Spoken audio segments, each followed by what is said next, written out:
For a cultural transformation to take place, the first thing that has to happen is the leadership of the organization has to make a commitment. They have to say, we're going to do this, and then they have to get up to speed in terms of what their role in the organization is going to have to do differently to make this real. There is a change in the marketplace that's in front of us, and it happens to be people are getting used to acquiring goods a certain way now, more on a consumption or a utility basis, and therefore we as an industry have to move away from being product financiers to solution financiers.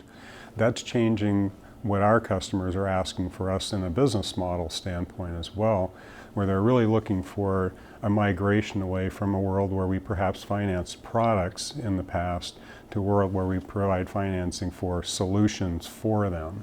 Well, the benefits to the client really come down to a few things, and I think the primary one is that they do get to have a consumption-oriented model, or at least that's what they're looking for with these type of agreements. So they get the utility of the solution that's being provided to them without the encumbrances that come with ownership. There are a number of additional risks that come into play here.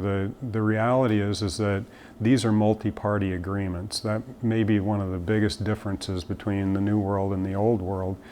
As a result, I have to be able to evaluate the risk for each of those parties and come up with an agreement that meets the needs of each of those parties in a way that still gets a deal done. The interesting thing about these agreements, and it's actually called non-standard financing agreements today as we talk about this, is simply because every need is unique and every need is different. So when you go in and think about consulting with the client now and a sales team goes and meets with them, it's really understanding deeply what the client is looking to accomplish by the engagement with the company, meaning the equipment provider, the service provider, the financing company, what ultimately they want to accomplish. Is this a unit-based acquisition that they want to do? And that being the case, how do they want it packaged up?